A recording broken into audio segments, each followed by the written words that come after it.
جو سیلاب آیا ہے ملک بھر میں، اس میں 2 کام بہت عام ہوئے ہیں اس حادثاتی موقع پر۔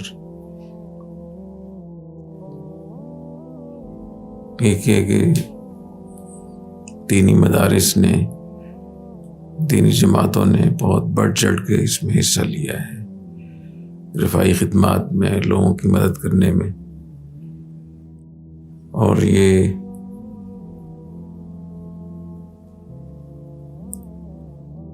جو شعور ہے یہ بہت بڑی نعمت ہوتی ہے کسی بھی قوم میں، کسی بھی برادری میں، کسی بھی ریاست میں، کہ جب لوگ دوسروں کے لیے اپنی توانائیاں، اپنے اوقات، اپنے اموال خرچ کرنے کے لیے تیار ہو جائیں اور اس پہ کام شروع کر دیں، جب یہ چیز زندہ ہو جاتی ہے کسی قوم میں تو یہ بہت بڑی نعمت ہوتی ہے، اور اس سے بہت فائدہ اٹھانا چاہیے دین کے لیے، اپنے ملک کے لیے۔ دوسرا یہ کہ عوام نے دینی اور مذہبی لوگوں پر بہت اعتماد کیا ہے، لوگ ان کو وسائل بھی دے رہے ہیں، تو یہ 2 کام بہت اچھے ہوئے ہیں۔ اس موقع پہ اس کا اہتمام کرنا چاہیے کہ رفاعی کام کرنے کے بھی رسول و ضابط ہوتے ہیں، کچھ طریقے ہوتے ہیں، کہ جو اتنا جو اعتماد لوگوں کا آیا ہے اور اتنی بڑی تعداد میں رضاکار ہیں جو کام کر رہے ہیں، اس کو منظم طریقے سے کرنا چاہیے۔ وَأْتُوا الْبُيُوتَ مِنْ أَبْوَابِهَا، گھر میں داخل ہوں دروازے سے داخل ہوں، پھلانگ کے پچھواڑے سے، کھڑکی سے داخل نہ ہوں۔ ان اللہ کتب الاحسان فی کل شیء، اللہ تعالیٰ نے ہر چیز میں احسان کو فرض قرار دیا ہے۔ احسان کا کیا معنی ہوتا ہے؟ کسی کام کو اس کے تمام فرائض، واجبات، مستحبات سے ادا کرنا، یعنی ہماری دینی زبان میں، اور جتنے اس کے مکروہات ہیں، مفسدات ہیں، نواقض ہیں، ان سے بچنا، یہ معنی ہوتا ہے احسان کا۔ ایک احسان کا معنی تو یہ ہوتا ہے ان تعبد اللہ کأنک تراہ، اللہ تعالیٰ کی عبادت اس طریقے سے کرو کہ تم اللہ کو دیکھ رہے ہو۔ فإن لم تکن تراہ فإنہ یراک، اور اگر یہ استحضار نہیں ہو رہا تو پھر یہ استحضار ہونا چاہیے کہ اللہ مجھے دیکھ رہا ہے۔ یہ معنی ہے احسان کا، اور جس کو یہ احسان کا یہ درجہ حاصل ہو اس کو محسن، اور ان لوگوں کو محسنین کہیں گے۔ دوسرا معنی احسان کا ہوتا ہے لوگوں کے ساتھ، والدین کے ساتھ، پڑوسیوں کے ساتھ حسن سلوک کرنا، لوگوں کی مدد کرنا، خدمت کرنا۔ وبالوالدین احسانا، اسی معنی میں۔ اور تیسرا معنی احسان کا ہوتا ہے کسی بھی کام کو اچھے طریقے سے کرنا۔ تو یہ جو فرمایا ان اللہ کتب الاحسان فی کل شیء، اس میں اس کی فرائض بھی آتے ہیں، واجبات بھی آتے ہیں، اور اس کے باقی چیزیں بھی ساتھ آتی ہیں، مستحبات بھی۔ تو اس کا اہتمام کرنا چاہیے کہ اس موقع سے، یہ جو موقع اللہ نے ہمیں دیا ہے لوگوں کی خدمت کرنے کا، اس کو اچھے طریقے سے اور درست طریقے سے کرے۔ اس میں ایک حصہ تو انتظام کا ہے، انتظام و انصرام، کہ آپ کی مینجمنٹ، انتظام اس کا ٹھیک ہونا چاہیے، اور اس کے لیے منصوبہ بندی کرنا، صحیح افراد کا انتخاب کرنا کام کرنے کے لیے، جن کو وہ کام آتا ہو یا وہ سیکھ سکتے ہوں، اتنی صلاحیت ہو کہ وہ کام کو اگر ابھی نہیں آتا ہے اس کو سیکھنے کی صلاحیت ہو۔ بغیر منصوبہ بندی کے، بغیر نظم کے جو کام کیا جاتا ہے اس میں، اور نظم و ضبط سے، منصوبہ بندی سے جو کام کیا جاتا ہے اس میں وقت کے لحاظ سے، پیسے کے لحاظ سے بہت فرق پڑتا ہے۔ اس پہ یہ ریسرچ ہے کہ اگر کوئی کام آپ منصوبہ بندی کے ساتھ کریں گے، پہلے سے اس پہ مشاورت کر کے، اس کے عواقب نتائج کو سامنے رکھتے ہوئے، اس کا ہدف طے کرتے ہوئے، اس کی منصوبہ بندی کر کے کام کریں گے اور بغیر منصوبہ بندی کام کریں گے تو اس میں پیسے کے لحاظ سے 1 اور 6 کا فرق ہوگا۔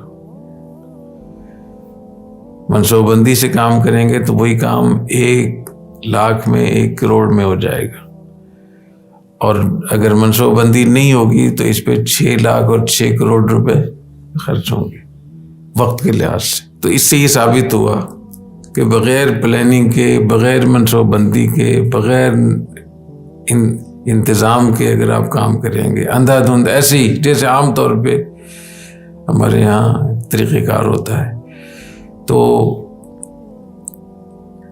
84% لوگوں کے اموال ضائع ہوں گے۔ مطلب سمجھ گئے نا، 84%،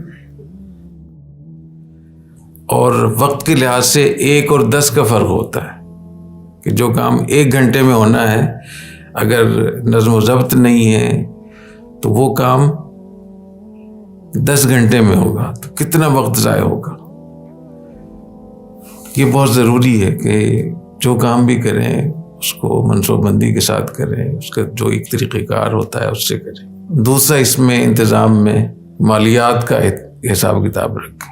جو اموال لوگ دے رہے ہیں، چاہے وہ پیسہ ہے، کیش ہے یا جو سامان ہے، اس کی صحیح طریقے سے اس کا اندراج ہو، کس نے کتنا پیسہ دیا ہے، کتنے وسائل دیے ہیں، اس کا اندراج ہو، اس کی حفاظت ہو، سامان کی بھی حفاظت۔ ایسا نہ ہو کہ کروڑوں کا سامان لے لیں اور بارش میں پڑا گل رہا ہے۔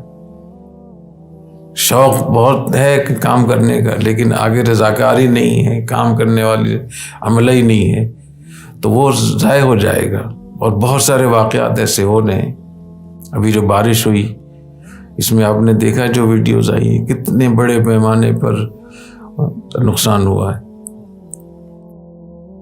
تو اکاؤنٹس اور مالیات کا شعبہ وہ ٹھیک ہونا چاہیے، اور جب اس پیمانے پہ کام ہو تو باقاعدہ اکاؤنٹنٹ رکھنا چاہیے۔ کچی پرچیوں پہ حساب کتاب لکھنا یا زبانی، تو یہ درست نہیں ہے، اس سے بہت نقصان ہوگا۔ لوگوں کے اموال بھی ضائع ہوں گے، لوگوں کا اعتماد خراب ہوگا، اور دین بھی بدنام ہوگا، اور مدرسے بھی بدنام ہوں گے، اور جو نقصان ہوگا وہاں جن کے لیے سب کچھ ہو رہا ہے وہ تو بہت ہی زیادہ ہوگا۔ تو مالیات کا شعبہ بھی ٹھیک ہونا چاہیے، اس کو جہاں آپ خرچ کر رہے ہیں اس کا انتظام بھی پورا صحیح ہونا چاہیے، خرچ کرنے کے لیے بھی صحیح طریقہ ہونا چاہیے۔ یہاں سے بہت سارے لوگ ہیں جو ٹرک بھر بھر کے لے کر جاتے ہیں، اور پہلے جا کر جو پہلے لوگ وہاں بیٹھے ہوتے ہیں ان کو دے کر آ جاتے ہیں۔ تو متاثرین میں بھی تو 2 نمبر لوگ بہت ہوتے ہیں نا، وہ پہلے آ کر بیٹھ جاتے ہیں، ہٹے کٹے لوگ ہوتے ہیں، وہ کہتے ہیں کہ ہمیں دیں، تو لوگوں کو بس وہاں پہ ڈال کر پھینک کر واپس آ جاتے ہیں، دے کر واپس آ جاتے ہیں۔ تو جو اصل مستحقین ہے، بہت ساری تعداد ایسے لوگوں کی ہوتی ہے، وہ رہ جاتے ہیں، اور بہت سارے لوگ تو اس موقع پہ زبردستی چھینے چپٹی بھی کرتے ہیں، زبردستی چھین لیا۔ تو اس کے لیے باقاعدہ مستحقین کا سروے ہونا چاہیے، ان کی نشاندہی ہونی چاہیے، اور پھر باقاعدہ طریقے کے ساتھ اس کی تقسیم ہونی چاہیے، اور اس کا ریکارڈ بھی رکھنا چاہیے۔ ایسی قانونی چیزوں کا بھی خیال رکھیں، قانون کو بھی، کہ جو کچھ آپ کام کر رہے ہیں، جو آپ کا ادارہ ہے، قانون اس کو اجازت ہونی چاہیے، اس کی اجازت لے لیں، جو بھی ایک طریقہ کار ہوتا ہے۔